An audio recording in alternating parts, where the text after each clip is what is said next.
Добар ден уште еднаш. Почнува Аргумент Плюс на телевизија 24. Моја гостинка, како што ја најавив во Централниот дневник, е директорката на Управата за јавни приходи Елена Петрова.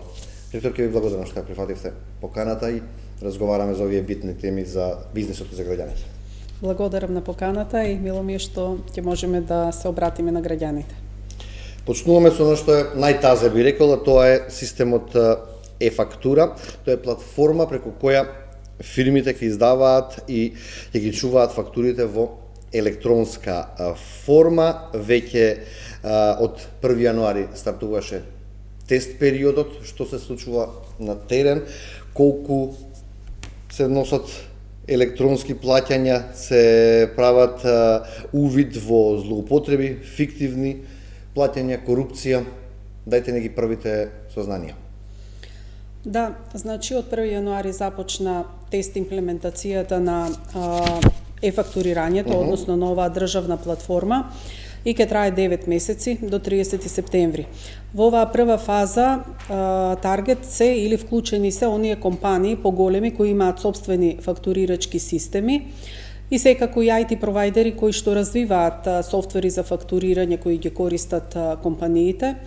И што очекуваме од нив? Значи, очекуваме прво своите фактурирачки софтвери да ги усогласат со техничката документација, за да можат од нив да издаваат податоци кон државната платформа за е-фактурирање, да го воспостават тој така наречен апликацијски интерфејс или комуникацијски канал преку кој автоматски ќе течат податоците од нивните системи кон државната платформа за е-фактурирање и да почнат да издаваат, да креираат фактури во системот за е-фактурирање.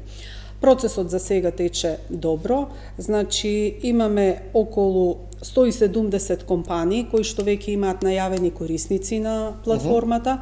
Од нив околу 70 веќе се регистрирани и со дигитален сертификат кој е неопходен во процесот за потпишување на електронската фактура. Околу 20 компании веќе и активно имаат издадено е-фактури, значи околу 1400 тест е-фактури, што до сега покажува дека системот ги оправдува неговите функционалности, но секако тестирањето ќе продолжи и понатаму. Во втората фаза, која треба да почне во вториот квартал од годината, ќе опфатиме многу повеќе компании, значи сите оние микро и мали компании, па и средни компании, кои што немаат сопствени софтвери за фактурирање и кои што ќе работат преку веб порталот и клиентската апликација, кои што ќе им ги стави на располагање УЈП.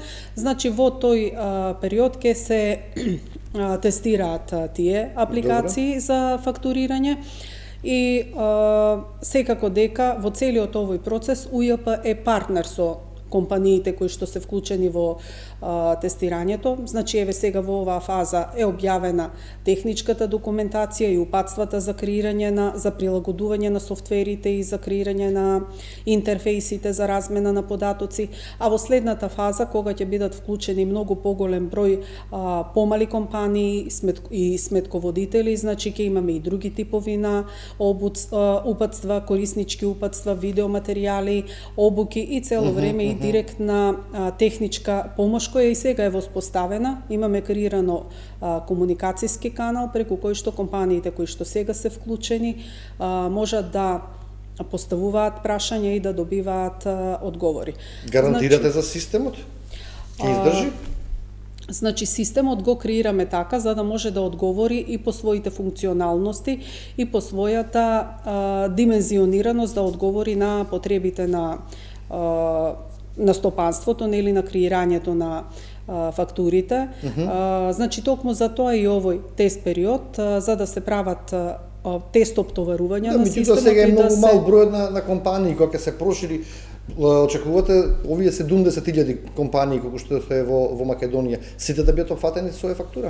Да, сите компании ќе треба да бидат опфатени со е-фактура, но пристапувањето кон системот ќе биде етапно. Нормално токму заради тоа во прво време да го провериме системот и во реални услови како ќе ја издржи оптовареноста, но сепак значи направени се проценки и внимавано е на тоа да има систем системот со одветна димензионираност и со одветна брзина. Некои од реакциите во јавноста се дека па и државата, па и компаниите, односно управителите и газдите на помалите фирми не се доволно електронски писмени, да кажам без никого да навредам, за да може толку лесно да се откажат од хартиената форма. Кој вид на обуки планира државата да ги спроведе за се да функционира како што треба? Па да, факт е дека сите компании немаат еднакво ниво на техничка подготвеност и дигитална зрелост. Сега работиме токму со овој помал број на компании кои што се технички понапредни, имаат своји софтвери. Но затоа, значи, за сите останати компании кои што се уште работат рачно, прават фактури преку Excel и слично, значи затоа ќе им бидат обезбедени овие бесплатни софтверски апликации, клиентска апликација и веб портал, кои што ќе бидат интуитивни и лесни за користење, односно многу слични и на други софтверски апликации кои сега ги користат за исполнување на даночни обврски, како например апликациите преку кои ги поднесуваат пресметките за плата и пресметките за други видови исплати. Значи за таков вид на апликации се работи, што мислам дека нема да биде тешко и сложено да се користат, а воедно, како што и веќе реков, ние, значи, во овој процес сме целосно фокусирани и ангажирани да овозможиме успешна интеграција и адаптација на сите компании. Значи, за нас е многу важно овој процес да заврши успешно и на време и сите компании да можат да се вклучат во системот за е-фактурирање. Освен што ќе олесни работата на компаниите во однос на документацијата, системот има и план да ги замени инспекцијските контроли и што се види од канцеларија да ловите корупција. На кој начин ќе се прави тоа? Видете, системот ќе овозможи промена на многу практики, контролни практики во УЈП. Значи, овој систем ќе биде проследен и со воспоставување на така наречено складиште на податоци и софтверски аналитички алатки кои што ќе овозможат вкрстување на податоци.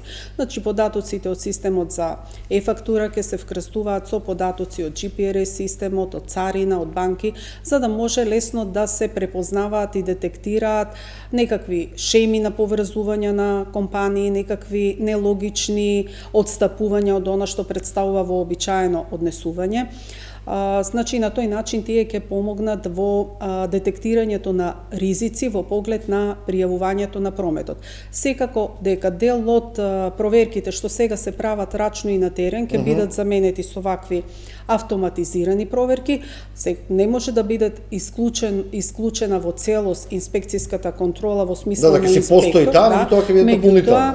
Да, и инспекцијската контрола нема веќе да значи дека мора да се отиде на терен и да се гледа хартиената документација кај даночниот обврзник, бидејќи ќе ја имаме преку пристап во системот, ќе ја имаме документацијата во електронска форма. Неколку реакции имав од компании кога беше најавено вашето гостување, па сакав да ги објасните овие околу поднесувањето за барање за регистрација на ДДВ. Обврзник, дел од стопанствениците велат дека чекањето било околу 4 месеци да се изготви решение од ваша страна, од страна на УЈП. Прашањето е зошто толку се чека и зошто фирмите да бидат толку време во неизвестност кога треба да издаваат фактури со ДДВ, без фактури, потоа треба да изготвуваат и други документи. Што е причината што чека 4 месеци?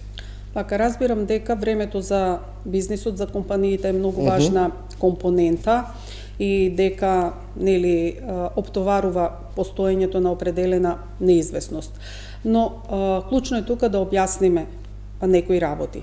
Значи, ДДВ системот представува еден од најризичните, односно најризичен сегмент во даночниот систем.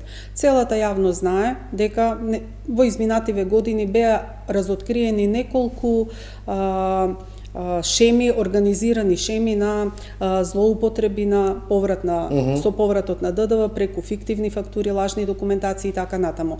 Значи, ние мора да спречиме и детектираме вакви ризици уште при самиот влез во системот на ДДВ.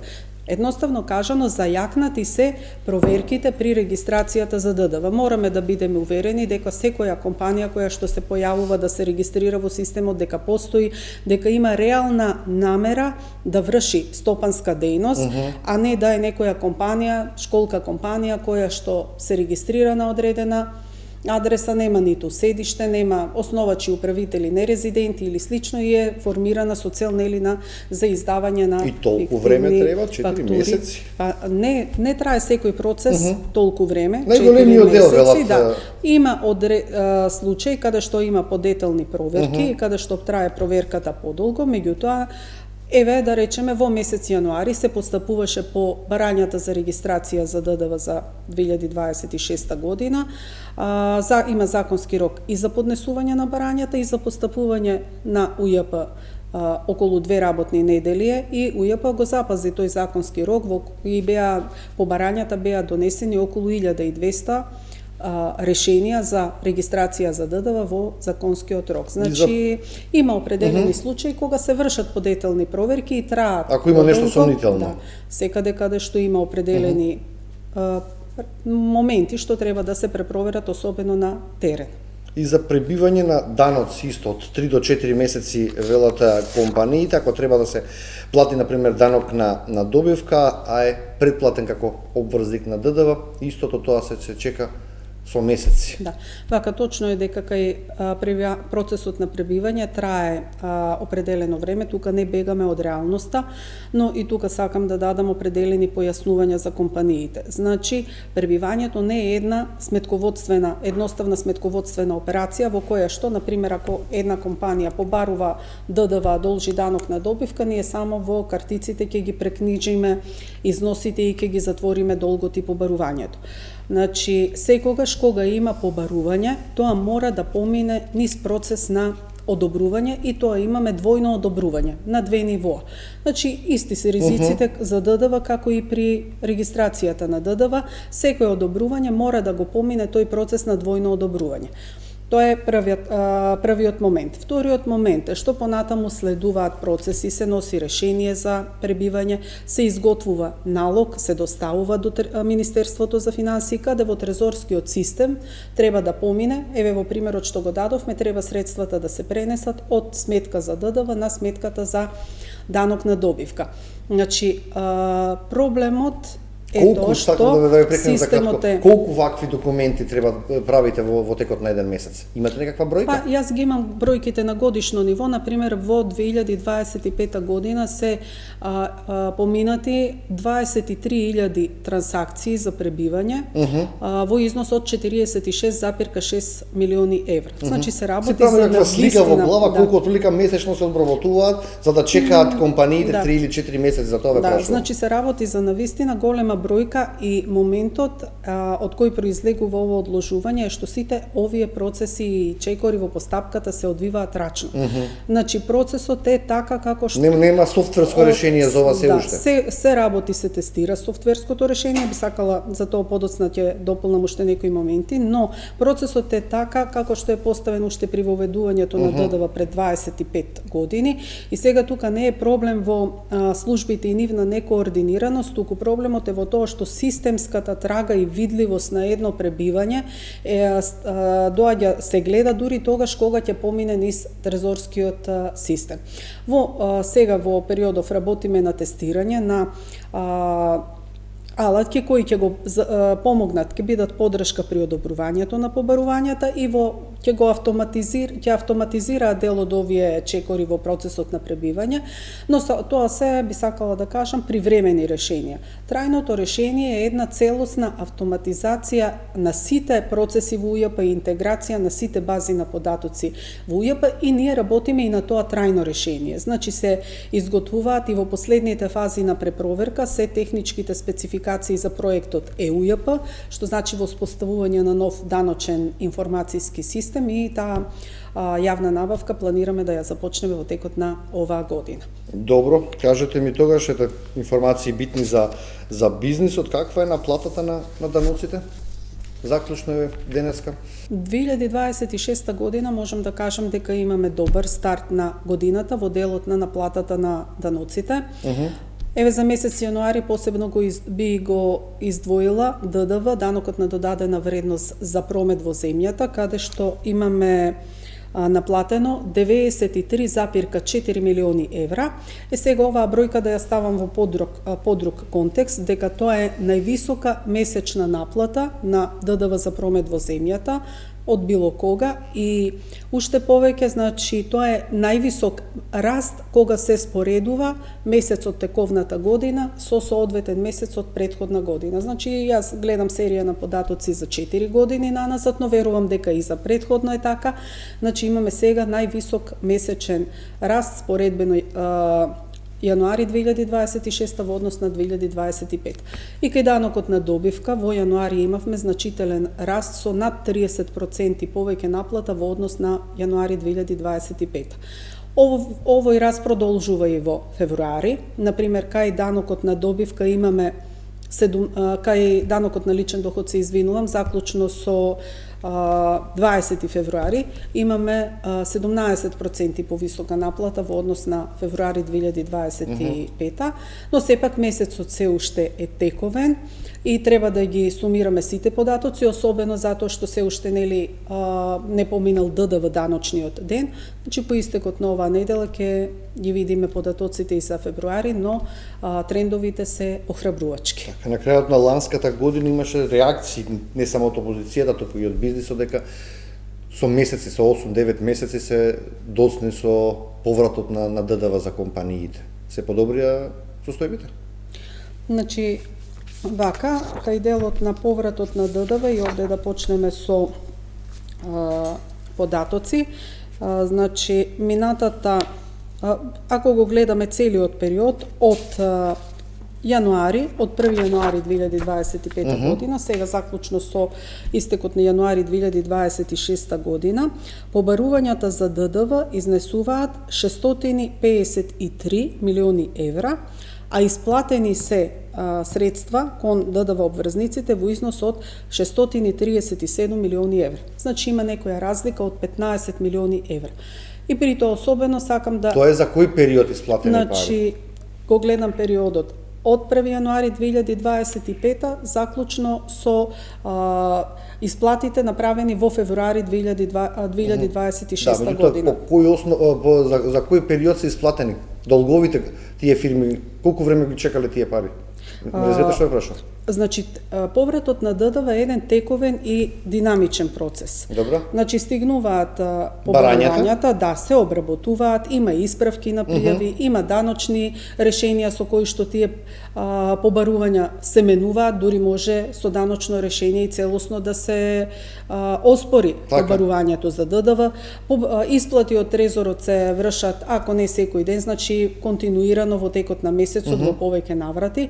Така да оваа разлика што сега се појавува од 15 милиони евра, не можеме да речеме дека е некој долг на државата кон стопанството, бидејќи ако денеска имаме поголема исплата, утре тој износ ќе се намали. Ако дојде барање, значи процесот во моментов државата на стопанството должи 15... Не би рекла дека државата на стопанството должи, тоа е денешна моментална состојба, денеска толку, 15 милиони евра. Денешна моментална состојба на разлика меѓу пријавените барања за исплати на ДДВ и реализираните исплати.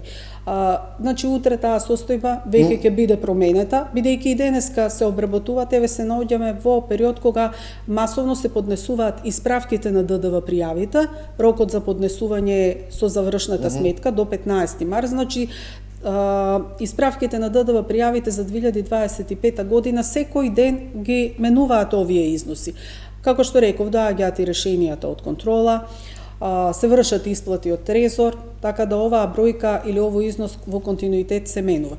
Значи, повратите се реализираат во нормално време, со нормално време траење, секаде каде што документацијата, евиденциите и анализите на ризик покажуваат дека нема, значи, дека е, да речеме, чиста состојбата, бидејќи пак да се навратам, кажав дека одобрувањата се вршат на две нивоа, да поминуваат низ анализа на ризик. Таму каде што анализите покажуваат дека се потребни определени проверки, дека има некакви ризици, се прават подетални проверки, контроли и таму може да дојде до одредено одлагање на процесот и нели да помине одредено време до една реализацијата. компанија чека во просек, има некаква математика за Па поврат не на би ДДВ? можела, не би можела да кажам, значи не сме правеле такви некои пресметки колку во просек, значи меѓутоа факт е дека има компании кои што се во ние ги познаваме, да речам, бидејќи во континуитет побаруваат согласно со дејноста што ја вршат, ги поминале анализите на ризик редовно, сме имале контроли и ги познаваме и тие компании кај нив, значи, повратот се процесуира многу побрзо. Кога се понови компании, кога анализите за ризик покажуваат некакви индикации, се вршат подетални проверки и тогаш процесот трае подолго. Во едно од последните гостувања, кога бевте на интервју, излезе информација, барем така беше пренесена и во јавноста, дека мој ДДВ нема да важи повеќе, ќе се укине. Не е тоа точно и не реков така, значи мој ДДВ... Така беше пренесено, затоа што не дало ефект во однос на фискализацијата и борбата со сивата економија, па некоја форма на тоа дека не се откажувате, меѓутоа чим нешто не дава резултат, тоа не е потребно. Значи вака, мој ДДВ нема да се укине, во моментов се во тек исплатите за четвртиот квартал за 2025 година и треба да се реализираат нели до крајот на овој месец. До сега се исплатени 12,2 милиони евра на 425.000 граѓани и треба да бидат очекуваат исплата уште 96.000 граѓани во износ од 2,7 милиони евра. Ова е за последниот квартал само? Да, ова е за последниот квартал од 2025 година. Значи, како во смисла на ефекти за борба против сивата економија е комплексен феномен и не можеме нели да очекуваме не е доволна мерката мој ДДВ сама во борбата против сивата економија. Ефектите од оваа мерка се претежно насочени кон социјалната компонента, значи мерката обезбедува финансиска поддршка на граѓаните и домаќинствата и секако очекуваме дека мерката сигурно создава навики за барање на фискална тоа сакам да прашам, нема зголемено издавање на фискални сметки? Не би можеле да го мериме издавањето или бројот на издавање на фискални сметки, бидејќи еден промет... Или зголемен промет по однос на фискализација, нема? Ако го гледаме износот на ДДВ што се враќа, кој е одреден процент нели од скенираните фискални сметки, низ годиниве има пораст. Добро. Например, за 2023 година исплатени се 47,4 милиони евра, за 2024 54,5 милиони евра и сега за 2025 година со оваа исплата што сега е во тек, ќе имаме вкупно 57 милиони евра. Значи имаме јасна тенденција на раст. Да, меѓутоа кога го гледаме како, да речеме, некој просекот вкупната наплата на ДДВ, во сите години овој износ изнесува во просек околу 4% од годишниот приход. Се повторуваат секторите кои што прават сива економија во однос на фискализација и останати работи?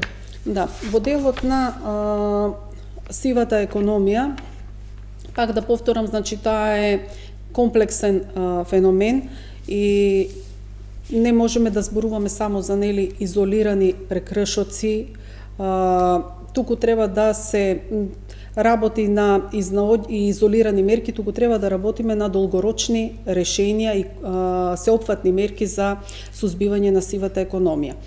УЈП во делот на борбата против сивата економија постави еден, така да речам, систематски, холистички пристап.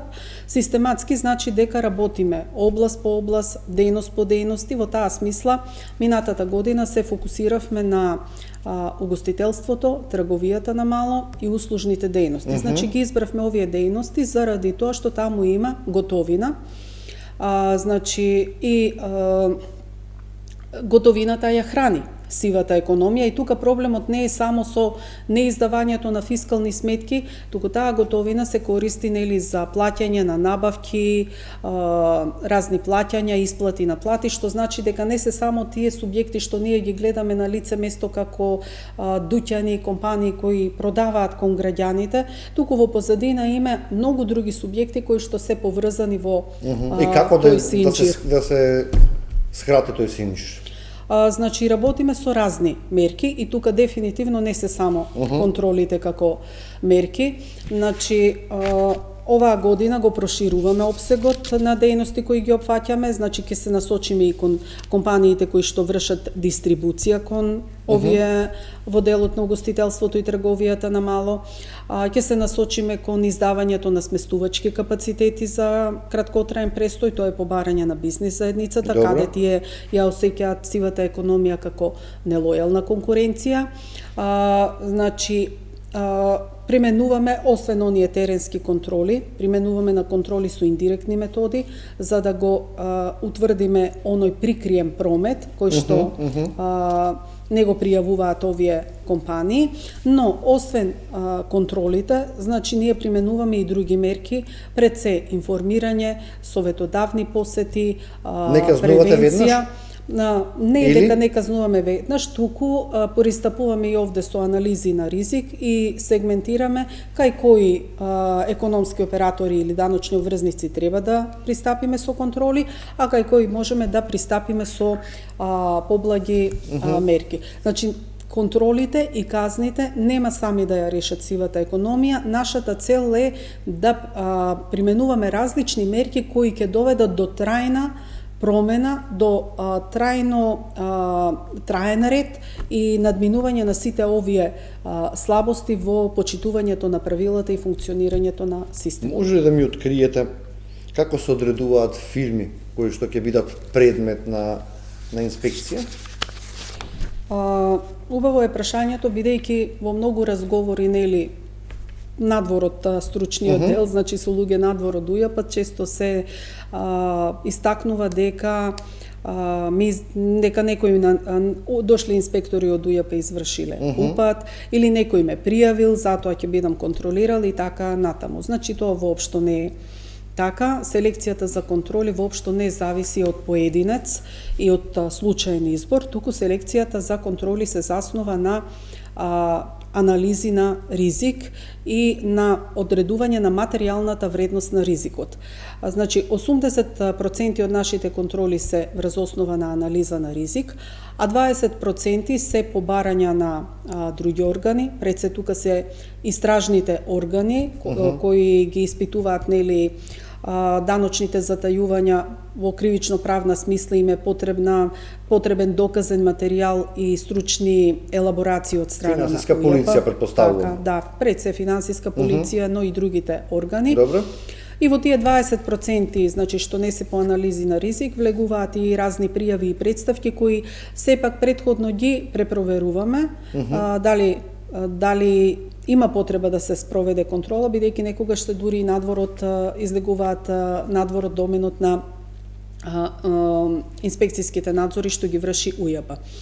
Значи, како што реков, ризикот се цени според неговата материјална вредност. Например, кај еден голем даночен обврзник, големите даночни обврзници вообичаено се усогласени, навремено поднесуваат, навремено плаќаат, во сметководствената евиденција е уредна, но ако се јави некаква грешка во пресметувањето на даноците, таа е вообичаено со голема материјална вредност. Например, минатата година имавме голем даночен обврзник кој заради погрешно толкување на регулативата и погрешна примена на даночните стапки имавме дополнително утврден данок за неколку години од 10 милиони евра. Значи, тоа е значителна материјална вредност. Додека кај средните и малите... Тоа било ненамерна грешка, сакате да кажете?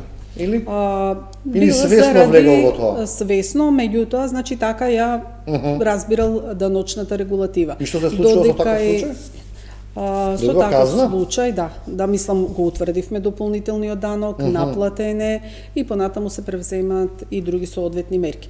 Ако се вратам пак на материјалниот ризик, кај помалите и средните компании, можеби неусогласеностите и грешките се почести, но се помали по материјална вредност, но ако се вклучени поголем број компании, ризикот е дисперзиран на повеќе компании, повторно заедно може да носат голема вредност. Значи, ние секогаш мораме да ги гледаме, каде се најголемите ризици за загуба на даночни приходи и таму ги насочуваме контролите. Јавна тајна е дека секоја власт има своја бела листа на компании каде што не се пуштаат инспекции. Дали оваа власт или претходна власт од сегашна опозиција, каде што јас не ги чепкам твоите, ти не ги чепкаш моите и така се функционира во бизнисот. Ова се информации од чаршијата, што би се рекло. Значи, споменав, го објаснив начинот на кој што се врши селекцијата за контроли. Селекцијата за контроли нема. Значи, селекцијата за контроли ја врши Генералниот даночен инспекторат, има таму специјално оделение за анализи за ризик дури и јас не сум информирана за нивните планови за контрола по даночни обврзници. Како ја оценувате на довербата на граѓаните врз институцијата која што ја раководите? Видите, довербата треба да се заслужи. Не може да се бара и мислам дека имаме уште простор да ја зголемуваме довербата на граѓаните во УЈП.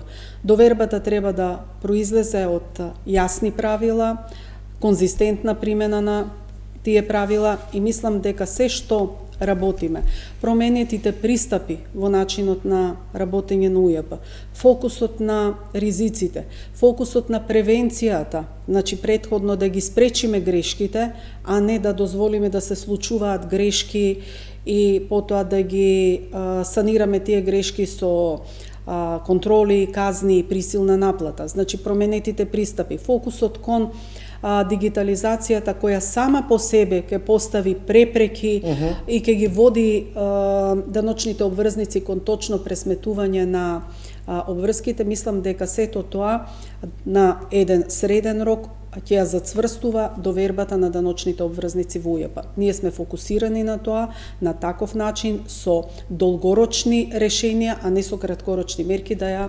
зацврстиме таа меѓусебна доверба. Стопанството гледа пријател во УЈП или непријател? Се надевам дека гледа пријател и сојузник, бидејќи и за нас партнер. Ние направивме исчекор за да го покажеме партнерскиот однос кон даночните обврзници преку подобрување на начинот на комуникација. Еве како една мерка формиран совет за даночна усогласеност со представници на даночните обврзници кој редовно се состанува. И гласно постојано истакнуваме дека честните даночни обврзници, честните и одговорни особено се наш сојузник во извршување на нашата задача да обезбедиме ефикасно собирање на јавните приходи и подигнување на доброволната даночна усогласеност. Ние сме заедно во таа работа и тоа е наша заедничка цел, бидејќи честните даночни обврзници исто така бараат да има праведност во оданочувањето и законите да важат подеднакво за сите. Диклике, ви благодарам што бевте денеска моја гостинка. Благодарам. Што не овде некаде завршува аргумент за денеска. Се надевам дека ја задржав вашето внимание и довербата за емисијата. Останете со програмата на Телевизија 24.